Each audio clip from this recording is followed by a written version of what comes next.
In this video we'll discover 10 unsettling cases of famous people who disappeared. If you like top 10 videos or you're new to the channel, please subscribe and click the bell to be notified of all our new videos. New videos are released weekly. Now let's begin the countdown. Sean Flynn. The son of actor Errol Flynn and actress Lily Demeter, Sean Flynn made attempts at a number of different careers, including actor and musician. However, it was as a photojournalist that he finally seemed to truly find success. During the Vietnam War, Flynn gained a reputation for going to great lengths, including extremely dangerous ones, to get the photo he wanted. While in Cambodia in 1970, Flynn and Dana Stone, another photojournalist with a similar reputation, were apparently captured by Viet Cong forces. After that, what happened to them remains a mystery. Flynn's mother paid a vast amount of money in efforts to locate him, but this was not to be. Sean was eventually declared dead in 1984. Oscar Zita Acosta. A controversial activist and writer, Oscar Zita Acosta is likely best remembered for his friendship with the also controversial writer Hunter S. Thompson. Each man was a veteran of the U.S. Air Force and would unsuccessfully run for county sheriff in 1970, Acosta in Los Angeles County, California, and Thompson in Pitkin County, Colorado. In 1974, Acosta disappeared after traveling to Mexico. Theodosia Burr Alston. Theodosia Burr Alston was the oldest child of disgraced U.S. Vice President Aaron Burr. She was also the wife of South Carolina Governor Joseph Alston. 5 years after her father had been formally accused of treason, Theodosia's son died. So deep was her grief that she sank into poor physical health. A bright spot in her life was that her father would be allowed to return from his exile in Europe, something for which she had lobbied U.S. Treasury Secretary Albert Gallatin and Dolly Madison, wife of U.S. President James Madison. On New Year's Eve 1812, Theodosia boarded a schooner called Patriot. Its intended destination was New York, where she was to be reunited with her father.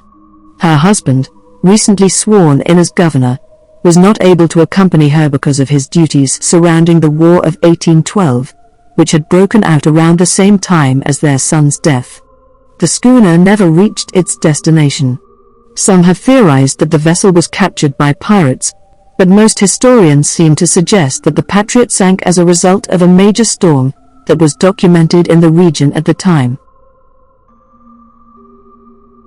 Henry Hudson. Henry Hudson was an English explorer whose adventures found him sailing through waters in what are now the U.S. states of New York and Massachusetts and the Canadian provinces of Nova Scotia and Newfoundland and Labrador. Several geographical features were named after him, including the Hudson River of New York and New Jersey, the Hudson Bay, and the Hudson Strait of Canada. Hudson took his ship, the Discovery, on a hunt for the Northwest Passage in 1610. The following year, the search was still ongoing, and much of the crew were so restless that they ultimately staged a mutiny. Hudson, along with his son and 7 other crew members, were left in a small boat in what is now the Hudson Bay. The Discovery eventually left them behind. Later efforts by others to locate the marooned men were unsuccessful. It has been speculated that a previous mutiny against Hudson took place in 1608. Solomon Northup. Solomon Northup is believed to have been born in the early 1800s in upstate New York. Both his parents were free, although his father had been a slave at one time. Solomon married Anne Hampton in the late 1820s, and they had 3 children. In 1841, under the belief that he was going for temporary work as a fiddler, Northup went to Washington, D.C., where he was instead kidnapped and sold into slavery. After more than a decade of being held as a slave, Northup eventually regained his freedom after receiving assistance from a sympathetic Canadian carpenter. Northup later turned his experiences into a memoir entitled 12 Years a Slave. He became a traveling lecturer who supported the abolitionist movement. That's why he was in Canada in 1857, and it was during this time that he went missing. Some theorized that he was kidnapped again and sent back into slavery, but others have argued that he would have been too old by then to be considered a prime target. Heinrich Muller. Heinrich Muller can easily be considered among the most reprehensible people of the 20th century, if not all time. In 1933, he joined the Gestapo, Nazi Germany's state police. He moved up the ranks, becoming Gestapo chief and formally joining the Nazi Party in 1939. Muller's acts as chief included helping to spread the false information that was used to justify the invasion of Poland and carrying out the Holocaust. The last confirmed sighting of Muller was at the beginning of May 1945. His whereabouts afterward have been a long-standing mystery. Many believe that he died around that time. Others believe that he possibly got away.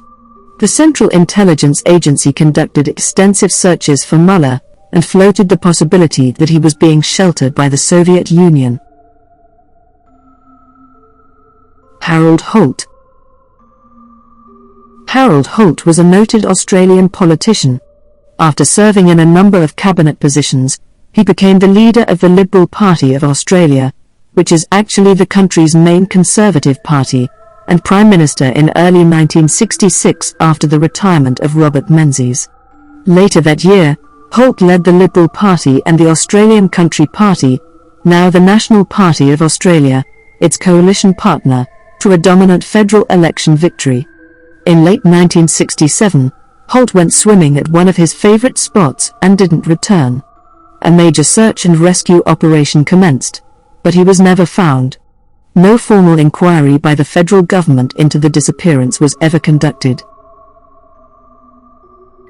Jimmy Hoffa. Jimmy Hoffa was a corrupt union official who presided over the International Brotherhood of Teamsters for well over a decade. Hoffa was involved with organized crime and sent to prison in 1967 while remaining president of the Teamsters. In 1971, he resigned from his position with the Teamsters and was released from prison as terms of a pardon deal with U.S. President Richard Nixon. Hoffa's last confirmed location was outside a restaurant in a Detroit suburb, where he was reportedly slated to meet with two organized crime leaders. Officials found his car outside the restaurant and unlocked, but there was no sign of Hoffa. He was declared dead in 1982, but the exact circumstances surrounding his apparent death remain a mystery. Glenn Miller. Glenn Miller is perhaps the most iconic big band leader ever. From the late 1930s to the early 1940s, he was the best-selling recording artist in America.